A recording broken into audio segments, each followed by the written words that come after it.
আরিফুল হক চৌধুরী সাহেব, তিনিও বলেছিলেন যে যদি তিনি এই এলাকার এমপি নির্বাচিত হতে পারেন তাহলে এই এলাকায় যে অন্ততপক্ষে গোয়াইনঘাট বাজার পৌরসভা হবে এবং এই যে নদীর পাড় সেগুলো ওয়াকওয়ে দিয়ে সুন্দর একটি অবলোকনের একটা দৃশ্য, একটা বিষয় তুলে ধরা হবে এবং যাতে এই নদীগুলো মানুষ উপভোগ করতে পারে এবং এগুলো থাকবে না।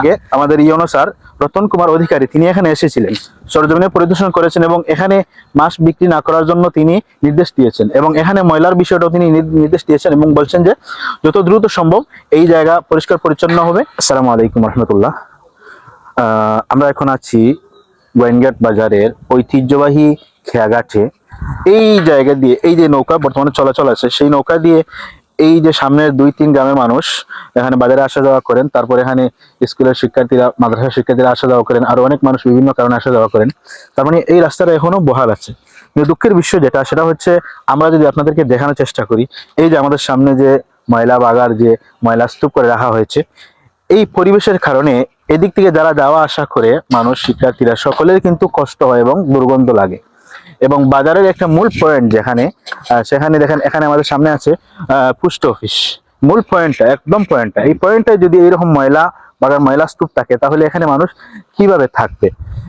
এখানে দেখেন, আমরা যদি দেখাই চতুর্দিকে যেখানে সেখানে নির্দিষ্ট কোনো জায়গা নেই, যেখানে সেখানে ময়লার স্তূপ করে রাখা হয়েছে। আর এখানে দুর্গন্ধ। এখানে এখানে একটা শিক্ষা প্রতিষ্ঠান আছে, ইত্তেহাদুল উম্মাহ একাডেমি, তারপর এখানে বড় বড় প্রতিষ্ঠান আছে আর অন্যান্য অফিস আছে, কিন্তু এই গন্ধগুলো কিন্তু এখানে যায়। তারপরে এখানে এই দিকের মানুষগুলো কিন্তু এই গন্ধগুলো তাদের নাকে লাগে এবং তাদের কষ্ট হয়।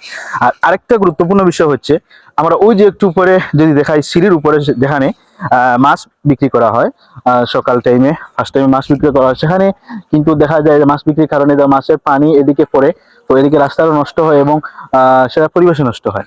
আমরা দেখেছিলাম বেশ কিছুদিন আগে আমাদের ইউনো স্যার রতন কুমার অধিকারী তিনি এখানে এসেছিলেন, সরজমিনে পরিদর্শন করেছেন এবং এখানে মাছ বিক্রি না করার জন্য তিনি নির্দেশ দিয়েছেন এবং এখানে ময়লার বিষয়টাও তিনি নির্দেশ দিয়েছেন এবং বলছেন যে যত দ্রুত সম্ভব এই জায়গা পরিষ্কার পরিচ্ছন্ন হবে এবং এখানে মাছ বিক্রি বন্ধ হবে এবং এই জায়গায় সুন্দর করে একটা গার্ডওয়াল বা ওয়াকওয়ে, এইরকম সুন্দর একটা পরিবেশ, যাতে নদীর সৌন্দর্য উপভোগ করা যায় সেরকম একটা দৃশ্য বা একটা কিছু নির্মাণ করা হবে।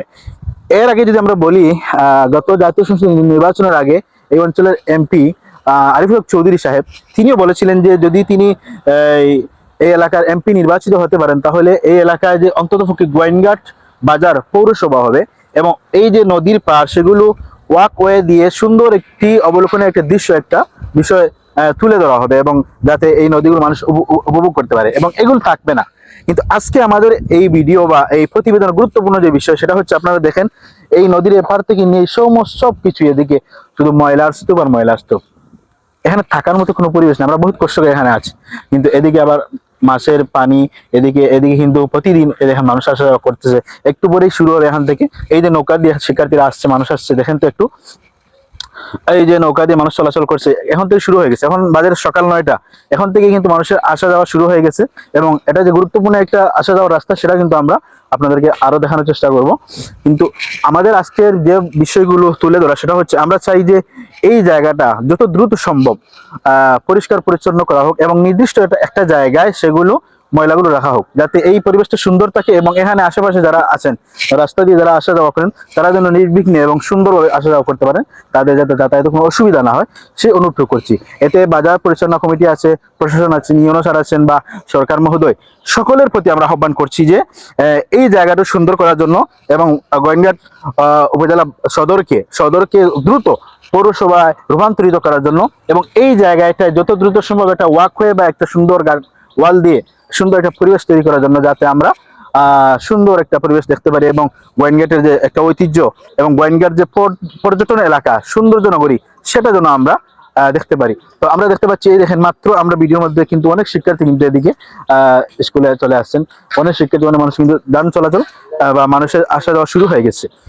তো আমাদের শেষ যে বিষয়টি আমরা বলতে চাই, আজকে আমরা ইতিহাদ টিভির এই প্রতিবেদনে যে বিষয়টা আমরা কর্তৃপক্ষের কাছে অনুরোধ করতে চাই, অতি দ্রুত এই জায়গা থেকে এই ময়লাগুলো সরিয়ে নির্দিষ্ট একটা জায়গায় ফেলা হবে এবং এইখানে মাছ বিক্রি বা এরকম কিছু হবে না। এবং এখানে সুন্দর একটা দৃশ্য দিয়ে ওয়াকওয়ে বা গার্ডওয়াল দিয়ে যাতে সুন্দর একটা পরিবেশ করা হয় এবং যাতে সুন্দর একটা মুহূর্ত থাকে এবং এই জায়গার যে মানুষের একটা আবেগ স্মৃতি আছে, ভালোবাসা আছে এই জায়গাটা নিয়ে, গোয়েন্দাঘাট খেয়াঘাট নিয়ে, সেটা যেন মানুষ সে আবেগে থাকতে পারে এবং যখন মানুষ যেন সুন্দরভাবে চলাফেরা করতে পারে, সেই অনুরোধটুকু কর্তৃপক্ষের কাছে করছি আমরা আজকে ইতিহাস টিভির পক্ষ থেকে। এতক্ষণ সাথে ছিলাম আমি আপনাদের সুলতান মাহমুদ্দিন সাহেব।